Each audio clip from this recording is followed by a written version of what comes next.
Bismillahirrahmanirrahim. Assalamualaikum warahmatullahi taala wabarakatuh. Nama saya Muhammad Faizal bin Zainuddin, nombor matrik A1713994. Okey, hari ini saya akan tentangkan tajuk peranan pendakwah dalam menangani perubahan sosial budaya. Sebelum itu kita tengok, dakwah ini adalah satu program yang terancang yang mana boleh membawa kepada pengamalan dan juga penghayatan Islam dalam diri seseorang individu.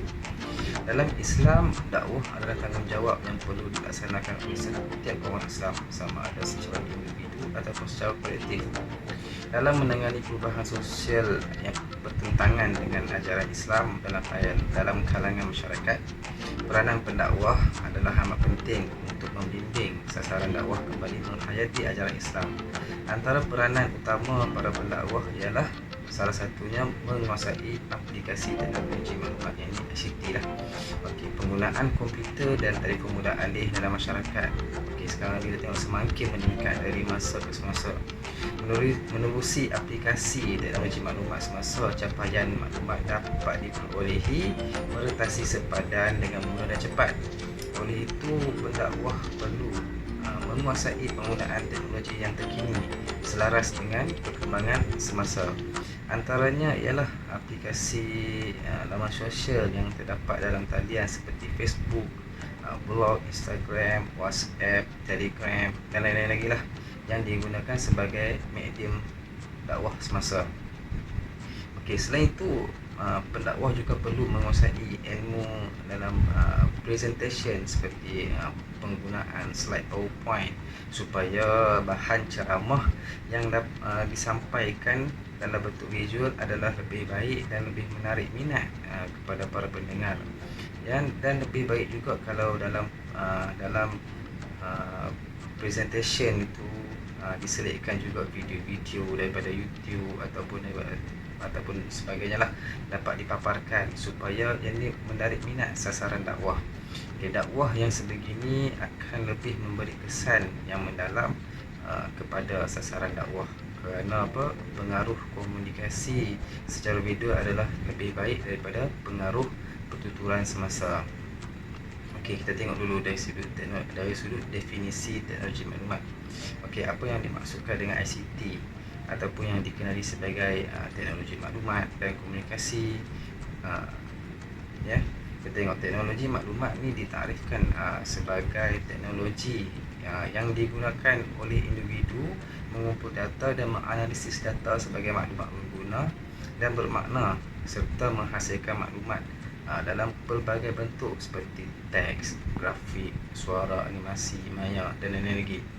Okey, data maklumat yang sentiasa diperlukan tujuan tertentu seperti bagi tujuan meningkatkan ilmu pengetahuan, pengalaman, kemahiran dan juga kemampuan.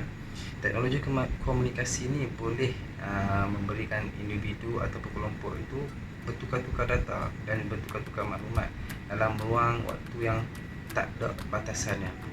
Itu waktunya lebih cepat dan juga pantas. Okey, teknologi maklumat boleh disimpulkan sebagai satu proses penyebaran ataupun pemprosesan dan penyimpanan maklumat.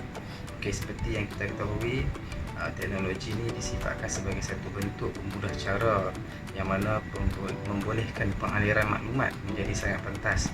Okey, sebenarnya teknologi maklumat ni tak terhad kepada internet ataupun komputer saja, tapi ia melibatkan keseluruhan lah yang kita tengok teknologi yang terkini. Contohnya televisyen, telefon, fax, sistem satelit, macam-macam lagi lah.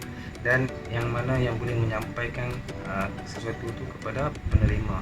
Terdapat ada 3 asas penting yang kita tengok dalam penggunaan teknologi maklumat, iaitu mengumpul maklumat yang mana ia digunakan untuk suntingan dengan menggunakan teknologi. Contohnya menggunakan komputer yang boleh merekod bunyi, imej dan juga pengesan gerakan. Okey, yang kedua, teknologi maklumat ni memanipulasikan maklumat dan proses imej. Yang ketiga, teknologi maklumat digunakan untuk komunikasi. Okey, kita tengok sekali yang seterusnya, bagaimana teknologi maklumat ni antara teknologi maklumat, media sosial dan juga dakwah. Okey, berkomunikasi ni ada sangat yang dituntut oleh Islam, berpatokan kepada ajaran Al-Quran dan juga As-Sunnah. Namun sesuai dengan peredaran zaman masa kini, menjelaskan bahawa media menjadi nadi kepada maklumat ataupun kejayaan sesuatu usaha dalam masyarakat bergantung kepada sejauh mana mereka menguasai medium dalam zaman tu. Okey, dakwah dalam Islam menjadi kewajipan untuk dilaksanakan sama ada secara individu ataupun secara kolektif. Okey, seperti mana yang saya sebutkan tadi lah. Okey. Justru komunikator dalam Islam perlu membawa mesej kebaikan dan benda yang membawa sesuatu perkara yang memberi manfaat dan mencegah kemungkaran daripada khayalak. Okey. Firman Allah SWT dalam surah Yunus yang bermaksud Allah menyeru manusia itu kepada tempat yang selamat. Daripada ayat yang tersebut dapat kita lihat bahawa Allah menyeru manusia supaya patuh dan taat kepadanya agar membolehkan tempat yang selamat iaitu syurga. Oleh itu dakwah dapat mengajak kepada seluruh manusia agar berbuat baik dalam mematuhi segala perintah Allah. Okay. Contoh kita tengok hari ini atau antara beberapa da'i kita lah yang terkenal menggunakan media sosial ni sebagai dakwah mereka. Antaranya seperti Ustaz Azhari Idrus, dia ada daripada sudut TV, kita tengok Facebook pun ada, YouTube pun ada. Okay, tengok Ustaz Don pun ada dalam Facebook pun ada. Mana kita boleh berkomunikasi mereka melalui Facebook. Dalam TV pun ada rancangan-rancangannya. Kita tengok TV Al-Hijrah ada rancangan 30 minit bersama Ustaz Don. Kemudian kita tengok dalam radio ada pula Imam Muda Ashraf. Kita tengok dalam radio Sinar kadang-kadang ada daripada penonton, daripada pendengar yang mana mengemukakan soalan-soalan yang mana yang dia tak tahu. Maknanya Ustaz Imam Muda Ashraf akan berikan jawapan-jawapan dalam supaya untuk kita semua mendengar. Okey, kita tengok Profesor Dr. Muhaya juga adalah seorang motivasi yang dalam Islam dan sebagai profesor otomologi yang terkenal. Beliau juga ada mempunyai blog yang sendiri, Facebook sendiri, Twitter yang sendiri, yang mana yang digunakan media ni sebagai untuk berkomunikasi dengan masyarakat. Okey, pakar-pakar psikologi pendidikan berpendapat bahawa pendengaran hanya memberikan 70% sahaja dalam kita untuk memberikan penerimaan pengajaran berbanding dengan yang menggunakan pendengaran dan juga penglihatan akan menghasilkan 100% penghasilannya yang mana dia dapat mendengar daripada pengajaran. Okey, kita tengok kesan-kesan ICT dalam dakwah. Okey, kesan dia ada dua lah. Kita tengok buruk dan kontra lah. Yang mana kita tengok dulu dari sudut positifnya. Okey, kehadiran teknologi multimedia adalah anugerah yang istimewa lah dalam dunia dakwah kita ni. Tugas berdakwah menjadi lebih mudah, cepat dan juga berkesan dengan adanya teknologi multimedia. Okey, seluruh dunia telah menjadi seolah-olah sebuah kampung elektronik yang mana adanya teknologi ini. Keupayaan menghantar, menerima dan juga memproses maklumat dengan lebih tepat dan diperluaskan. Penerimaan ilmu tidak lagi melalui perantara pendakwah dan juga sasarannya saja, malah dilakukan menggunakan komputer dan bilik seminar, bukan lagi disempadani oleh batu-batu dan sebagainya lah. Maknanya apa yang disampaikan tu boleh menyampaikan keseluruhnya, bukan dia nak tumpu seseorang, jadi siapa saja yang boleh dengar apa yang disampaikan. Selain itu, urusan dakwah juga dapat dijalankan dengan efektif dan juga efisien, yang mana kemudahan multimedia ada hari ini dapat disampaikan secara efektif dengan efisien. Dunia hari ini kita tengok dah heboh tentang e-niaga, e-commerce dan juga macam-macam lagi dalam bentuk perniagaan. Konsep dakwah juga dikenali sebagai e-dakwah. Kita tengok melalui e-dakwah setiap badan-badan kerajaan ataupun NGO akan menjalankan dakwah melalui laman-laman web yang disediakan meliputi berbagai aspek termasuk ruangan-ruangan tazkirah dan pandangan Al-Quran dan sebagainya lah, soal jawab agama. Samping itu juga kemajuan multimedia juga dapat meningkatkan kualiti dakwah yang disampaikan. Perkembangan multimedia secara langsung ataupun tidak membantu meningkatkan kefahaman manusia dalam soal-soal agama. Seumpamanya semua kerja-kerja dapat dijalankan dengan lebih cepat, seumpamanya dengan adanya email, sesuatu maklumat dapat dihantar dengan cepat. Dari segi sosial pula, pembangunan dakwah manusia multimedia dapat mengeratkan lagi hubungan antara masyarakat Islam Malaysia, sama ada yang berada di luar negara ataupun yang berada di dalam negara, boleh memberi, saling menerima pandangan, nasihat, menasihati, tegur menegur antara satu dengan yang lain. Okey, seterusnya kita tengok dari sudut negatif. Memang terlalu banyak sangat dari sudut negatif yang kita nampak kat sini ya. ICT bahan-bahan asing, bahan-bahan asing yang berada dari luar negara ataupun yang daripada dalam sendiri, yang mana kita boleh dimuatkan dalam media tempatan ya. Perkara ini akan menjadi sesuatu dakwah yang bila disampaikan kadang-kadang tak tepat dan juga mungkin dieksploitasikan oleh fahaman-fahaman yang menyimpang pada ajaran agama Islam. Okay, seterusnya kita tengok dia juga menjejaskan kelihatan kita. Tidak dapat efekkan bahawa penggunaan ICT dapat menjejaskan kesihatan ya, kerana ICT yang mengeluarkan radiasi elektromagnetik yang mana dikaitkan dengan penyakit parah dan juga keguguran. Okay, selain itu juga kesahihan maklumat yang mana berpandukan pada firman Allah SWT lah dalam surah Al-Hujurat ayat 6 yang bermaksud, sekiranya datang kepada kamu orang yang fasik, yang jahat, membawa berita, maka hendaklah kamu berwaspada, yakni berhati-hati akan kebenarannya. Kenapa saya sebut tadi, maklumat yang tepat dan benar kesahihannya adalah penting bagi kita menjamin tidak berlakunya penyelewengan dan juga kepalsuan fakta, yang mana di dalam tu dalam ICT ni terlalu banyak ya, terutama terlalu banyak pasal isu-isu agama yang kita tak pasti sama ada kebenarannya ataupun tak ya.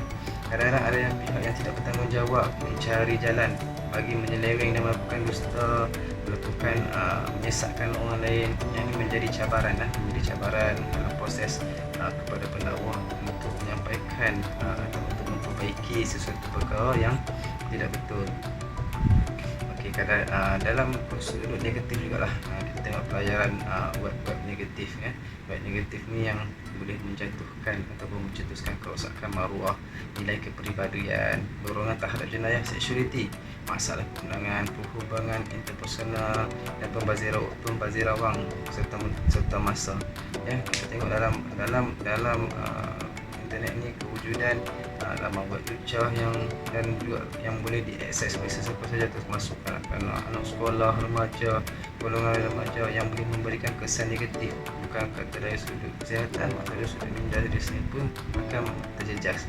Mana firman Allah Subhanahu Wa Taala dalam surah Al-Isra ayat yang ke-32 bermaksud, janganlah kamu menghampiri perbuatan zina kerana ia adalah amalan yang sangat keji.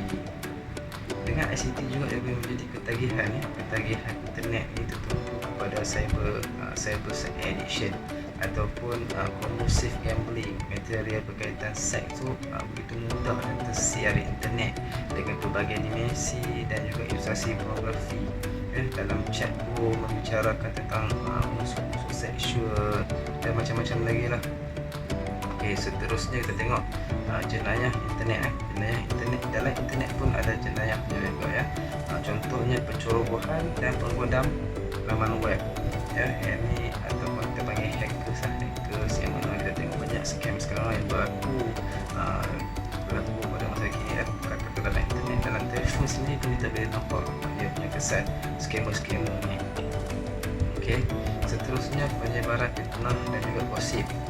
Melalui ICT ini juga sering disalahgunakan untuk kepentingan pribadi. Gejala utama yang selalu dikaitkan dengan ICT adalah penyebaran fitnah dan juga gosip, yang mana fitnah disebar melalui laman web, MMS, media dan juga terutama sekali pada pilihan raya. Kita boleh nampak sekarang ni YouTube memaparkan ceramah-ceramah kadang-kadang yang menjatuhkan orang ni ya. Menurut ajaran Islam, penyebaran fitnah adalah satu jenayah yang sangat besar. Fitnah memberi kesan terhadap maruah dan juga kedudukan seorang individu itu serta keluarga. Okey, kita tengok keperluan nilai dan etika dalam dakwah ICT ya. Okey, bila mana kita kata kebanyakan tokoh Islam memandangnya dengan rasa curiga ya, takut ia memberi kesan negatif pada asalnya. Tetapi bila mana peredaran zaman tu dah makin maju, Mereka memerlukan satu standard ataupun etika yang cuma bagi menangani sebarang kemungkinan yang timbul dari ledakan ICT. Kita tengok antara nilai-nilainya yang perlu ada, iaitu nilai murni, yang mana boleh memberikan keharmonian, kekuatan dan juga pembangunan individu serta masyarakat. Yang kedua, nilai moral, yang mana yang menjadi nilai asas dan fundamental dalam pembinaan individu dan juga masyarakat, yang ini mempertahankan kebaikan dan menolakkan keburukan serta tindakan yang memperjuangkan kebenaran perlu ditingkatkan di dalam masyarakat dewasa. Walaupun melalui dakwah universiti tidak menzahirkan fizikal pendakwah, namun kaedah penyampaian dakwah yang digunakan untuk mencermin moral pendakwah itu sendiri. Yang seterusnya, nilai etika. Nilai etika masyarakat yang beretika dalam masyarakat yang mempertahankan tanggungjawab moral dan sosial, membentuk individu sebagai anggota masyarakat. Asas-asas yang perlu ada dalam nilai etika ni seperti mana asas seperti sidik, amanah, tabligh dan juga autonah wajib ataupun wajar dipraktiskan dalam seluruh jenis ICT. Seterusnya, nilai kerohanian. Nilai kerohanian ini adalah nilai yang terdapat efek penting yang menjadi benteng ulung bagi membina kekuatan dan juga ketahanan peribadi seseorang. Sebuah masyarakat Malaysia yang unggul, maka sewajarnya kita biasakan diri dengan nilai kerohanian yang mulia. Nilai budaya. Nilai budaya ni adalah nilai yang mencorakkan kehidupan sesuatu masyarakat ataupun satu bangsa. Penggunaan internet harus diterima dengan hati yang terbuka, tetapi ia harus dipandu dengan etika dan akhlak mulia agar menjadi budaya masyarakat Malaysia. Melayari internet untuk mencari maklumat adalah sesuatu kebiasaan. Penyamaian nilai hormat, wajar diberi keutamaan, meletakkan nilai hormat yang tepat dan bersesuaian dengan kehendak ajaran Islam. Kesimpulannya, seseorang pendakwah haruslah kreatif dalam penggunaan mekanisme dakwah. Kemudahan ICT sepatutnya digunakan secara maksimal dalam rangka dakwah. Suatu mekanisme penjelasan yang berwibawa dan berkesan mesti dibentuk bagi memastikan kegiatan dakwah menerusi multimedia dapat dilaksanakan dengan teratur, rapi serta menepati pada sasarannya. Sekian, Allah.